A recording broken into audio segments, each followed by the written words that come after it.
আসসালামু আলাইকুম বন্ধুরা, আপনারা অনেকেই জানেন বিগত কয়েক বছর যাবত ইটের ভাটা বন্ধ হওয়ার যে একটি পরিকল্পনা বাংলাদেশ সরকার হাতে নিয়েছে, এর বিকল্প হিসেবে আমরা সাধারণ মানুষ স্থাপনা নির্মাণে কি ব্যবহার করতে পারি। তো বন্ধুরা, আপনারা কি ভেবে দেখেছেন এর বিকল্প হিসেবে আমরা কি ব্যবহার করতে পারি?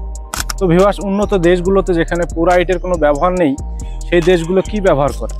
তারা ব্যবহার করে পুরা ইটের বিকল্প হিসেবে কংক্রিট ব্রিক্সগুলো ব্যবহার করা হয়, যেটি বালু সিমেন্ট দ্বারা তৈরি করা হয়। উন্নত বিশ্বে পুরা ইটের কোনো ব্যবহার নেই, কারণ পোড়া ইটে পরিবেশের অনেক ক্ষতি করে। পোড়া ইটের ভাটাগুলো কাঠ কয়লা পুড়িয়ে যে পরিবেশের ক্ষতি করে, তা থেকে মানুষের শ্বাসকষ্ট হয়। আর এর ম্যাটেরিয়াল হিসাবে কৃষি জমির উর্বর মাটি ব্যবহার করা হয়, যার ফলে একদিন দেখা যাবে কৃষি জমির মাটি শূন্য হয়ে পড়বে।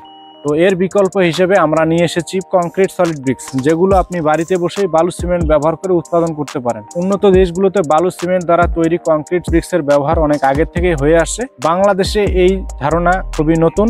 তো এরই ধারাবাহিকতায় আমরা এমআর মেশিনারিজ নিয়ে এসেছি বাড়িতে বসে কংক্রিট সলিড ব্রিক্স উৎপাদনের ডাইসগুলো, যার মাধ্যমে আপনারা বাড়িতে বসেই পুরা ইটের থেকে অর্ধেক কম খরচে, অর্থাৎ 6.5 থেকে 7 টাকা খরচে একটি ইট আপনি বাড়িতে বসে উৎপাদন করতে পারবেন, যেগুলো সাধারণ কিছু উপকরণ ব্যবহার করে আপনি উৎপাদন করতে পারেন। যেমন বালু, সিমেন্ট, সিলেকশন বালুর সমন্বয়ে আপনারা ইটগুলো উৎপাদন করতে পারেন।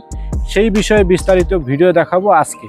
তো ভিউয়ার্স, আমরা এমআর মেশিনারিজ এই ধরনের ডাইসগুলো তৈরি এবং বাজারজাত করে থাকি। এমনই একটি ডাইস আমাদের কাছে অর্ডার করেছেন ফরিদপুর জেলা থেকে আকিজ ভাইকে এই ডাইসটা আমরা আজকে ডেলিভারি করব, যেটি হচ্ছে 2 পিস কংক্রিট সলিড ব্রিক্স তৈরির ডাইস, যার মাধ্যমে একবারে 2টি করে ইট তৈরি করা যাবে।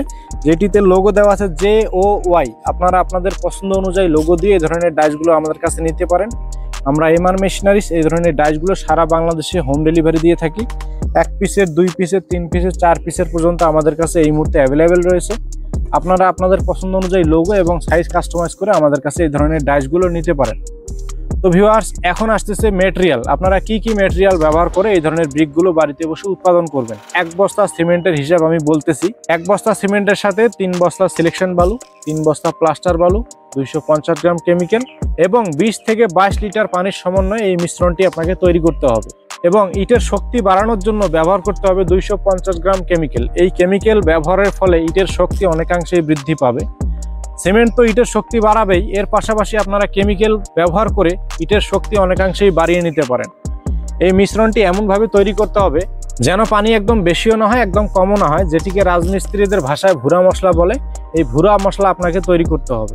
তো ভিউয়ার্স, এই রেশিও বিষয়ে আরও বিস্তারিত জানার জন্য আমরা প্রত্যেকটা ডাইসের সাথে একটি করে বই দিয়ে থাকি, যে বইয়ের মধ্যে লেখা রয়েছে আপনারা কিভাবে তৈরি করবেন, কি কি ব্যবহার করে তৈরি করবেন এবং কতটুকু ব্যবহার করবেন এবং কতদিন শুকাবেন, কতদিন পানি দিবেন, এই বিষয়ে বিস্তারিত তথ্য দেওয়া রয়েছে এই বইয়ের মধ্যে। আমরা প্রত্যেকটা ডাইসের সাথে এই ধরনের বইগুলো প্রোভাইড করে থাকি। আপনারা যারা নেবেন প্রত্যেকটা ডাইসের সাথে এই ধরনের বইগুলো পেয়ে যাবেন। তো ভিউয়ার্স, আমাদেরকে অর্ডার করার নিয়ম হচ্ছে আমাদের স্ক্রিনে দেওয়া নাম্বার থেকে ফোন করে সরাসরি সামান্য কিছু টাকা অ্যাডভান্স এবং আপনার নাম, ঠিকানা, ফোন নাম্বার দিয়ে অর্ডার কনফার্ম করতে হবে। বাদ বাকি টাকা আপনারা পণ্য হাতে পেয়ে তারপরে পরিশোধ করার সুযোগ রয়েছে। তো ভিউয়ার্স, বেশি কথা বলবো না, চলুন এখন আপনাদেরকে এই বালু সিমেন্টের সমন্বয়ে কিভাবে ইট একবারে 2 পিস করে এই ডাইসের মাধ্যমে তৈরি করা যায় সেটি এখন আপনাদেরকে দেখানোর চেষ্টা করব। তো ভিউয়ার্স, ভিডিওটি না টেনে সম্পূর্ণ ভিডিওটি দেখতে থাকুন।